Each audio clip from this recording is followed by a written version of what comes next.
as Daniel said, our family has been at the forefront of the social movement, the Chicano movement, right? It was happy to know that in 1970 and 71, right down the street here, right, the famous saying, "Si se puede," right, which now lives on through presidential campaigns throughout the world, right? You hear it on TV, and the World Cup, you see the fans, chanting and shouting "Si se puede." But the Si se puede spirit was born right here in Phoenix, right down the street. My mom had a big part of that, right? And so, as a child, I was instilled with that same spirit. In 71, when Caesar and my mom and UFW came here to organize and to do voter registration, I was here, right? And we slept on the floor at some church, I think it was in the summer, and then that history just continued throughout. And I decided to get into this race. It's the 21st Congressional District. Look it up. 21st Congressional District, 45 communities, campesino communities, one of the poorest congressional districts in the country. It reminds me of Arizona back in the 70s, right?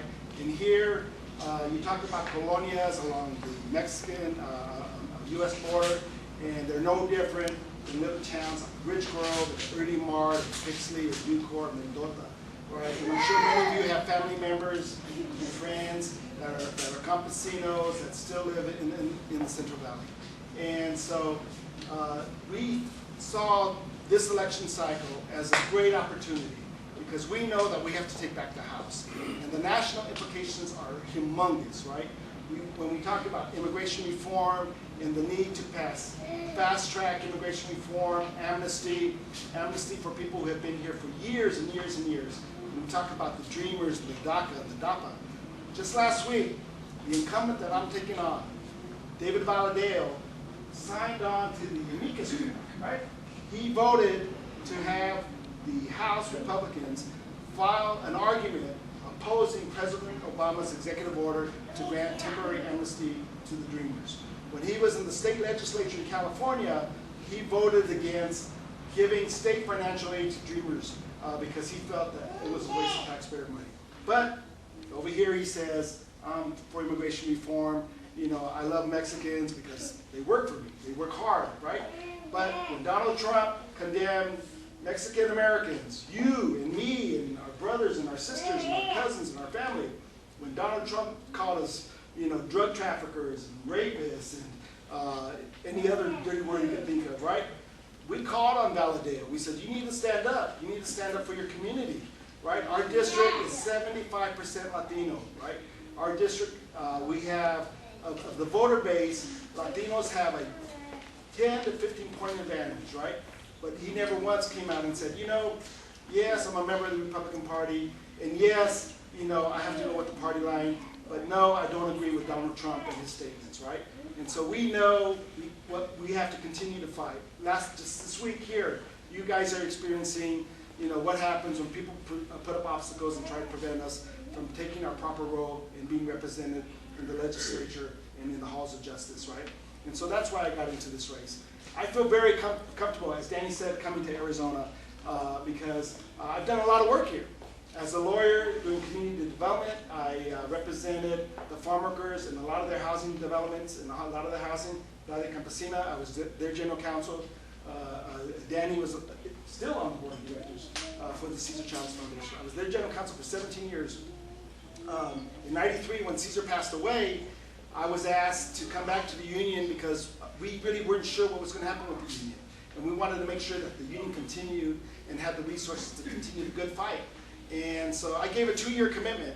Arturo Rodriguez, and my mom, and Paul Chavez, they were just, come on, you got to come back. And I said, I work for $5 a week. That's why I went to law school, so I can get a real job, And I said, now it's $50 a week. And I said, I said 2 years, because we know that it's important to be part of social change. We know that it's important to have value to your life, and your life has to mean something.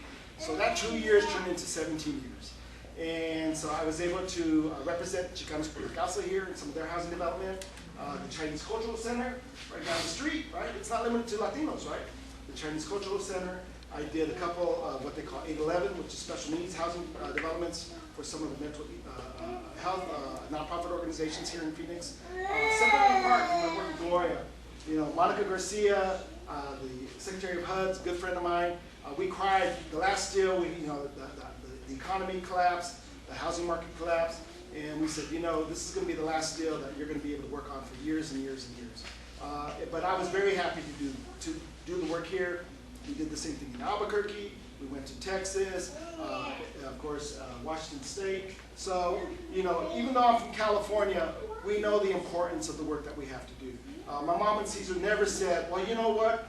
We're organizers from California. What's happening in Arizona or in Texas or in Washington, D.C. is not our fight. It's all of our fight, right? Poor people, farm workers, their problems are our problems, right? When people are denied the opportunity to vote, they're denying me the opportunity to vote. When we have people who live in poverty and are denied, you know, a proper education and a right to education. In my district, the district that I'm running for, less than 50% of the people graduate from high school. And of those 50% that go on, less than 10% graduate from college. You know, what does that say about the economy for the future? What does that say about where those people are going to be 10, 15, 20 years from now? And we know it's not going to happen in our lifetime, right? Pero el movimiento sigue, right? We got to, la lucha sigue, right? We got to continue the work. And because that's what my mom and Caesar and our, you know, our parents and the people that came before us taught us, right? And that's what we have to do. I'm happy, you know, to share with you that I have the support of Raul Dijala, Ruben called me up, Ruben Gallegos, because we were here walking with Ruben, right? And Jonathan was driving us around like we're running from one city to another city, and supermarkets and running in and running out, and you know, but we did it, right? We knew we had to do that work, right? We never said, well, you know, Arizona's hot in the summertime, oof, forget about it. We just said, no, we got to be there. We got to do the work that we need to be doing. We have to support those candidates that we know that are going to represent us. And so I'm glad that you're here supporting me. I have to raise $3 million. The Republicans are going to throw $5 million against me. The last Democratic candidate that ran 2 years ago, she raised $1.7 million, but her budget was almost $3 million. $2.8 million was her budget. And she wasn't able to capture the voters because she just didn't have the appeal, right? So we have a broad-based appeal. We've done a lot of work. In addition to housing, I've done clinics. I've assisted a lot of clinics. And my father built the first federally funded health center in the country in Imperial Valley in 1968. My father's 84, he still works 3 days a week. My mother's 86, and she'll all work and out dance and out you know that. She was in Vegas partying, right? So I want to thank you for supporting my mom. I want to thank you for supporting La Causa.